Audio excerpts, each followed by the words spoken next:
প্রভু জগন্নাথ দেবের ৫৬ ভোগের মধ্যে অন্যতম প্রিয় মিষ্টি এই বল্লভ মিষ্টি। আসুন বানাবার চেষ্টা করি।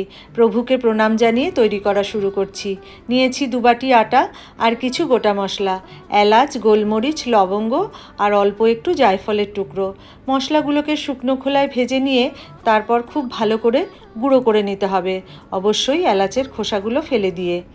তারপর যে ২ বাটি আটা নিয়েছিলাম সেটাকে শুকনো খোলাতে ভেজে নিতে হবে গ্যাসের আঁচ মিডিয়াম করে, কাঁচা গন্ধ চলে গিয়ে যতক্ষণ না পর্যন্ত আটার কালারটা একটু চেঞ্জ হয়।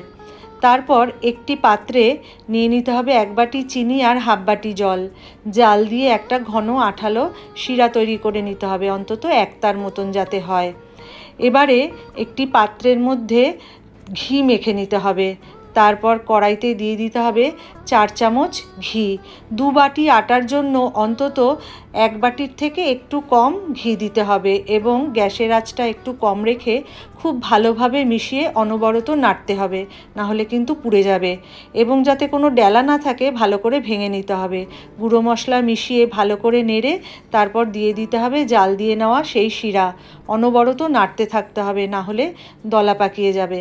নাড়তে নাড়তে একটা সময় ঘন হয়ে কড়াইয়ের গা ছেড়ে আসবে, তখন নামিয়ে নিয়ে সেই ঘি মাখানো পাত্রের মধ্যে ঢেলে দিতে হবে। প্রথমে খুব গরম থাকার কারণে চামচ দিয়ে একটু ছড়িয়ে দিতে হবে। তারপর অন্য একটি চামচে একটু ঘি মাখিয়ে নিয়ে সুন্দর করে শেপ দিয়ে নিয়ে তারপর চৌকো চৌকো করে কেটে নিতে হবে। জগন্নাথ দেবের ৫৬ ভোগের মধ্যে এই বল্লভ মিষ্টি অত্যন্ত সুস্বাদু ও জনপ্রিয় একটি মিষ্টি। পুরীর মন্দিরে প্রতিদিন যে ভোগ দেওয়া হয় প্রভু জগন্নাথকে, তার মধ্যে গোপাল বল্লভ ভোগের অন্যতম মিষ্টি হচ্ছে এই বল্লভ মিষ্টি। এই গোপাল বল্লভ ভোগ হলো প্রতিদিন জগন্নাথের মন্দিরে প্রথম নৈবেদ্য, দিনের প্রথম প্রাতরাশ। সাথে থাকে অন্যান্য ফল ও মিষ্টি। একটা তুলসী পাতা দিয়ে ঈশ্বরকে আমার নিবেদন, নিজের হাতে তৈরি এই বল্লভ মিষ্টি। প্রভু, আমার এই সামান্য নিবেদন তুমি গ্রহণ করো। এই বল্লভ মিষ্টি এবার প্রসাদ হিসেবে গ্রহণ করার পালা।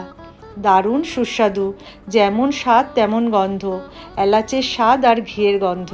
এই জন্য বোধহয় ঈশ্বরের এত প্রিয় এই মিষ্টি। সকলকে জানাই রথের আন্তরিক শুভেচ্ছা। দেখা হবে আবার অন্য কোনো ভিডিওতে।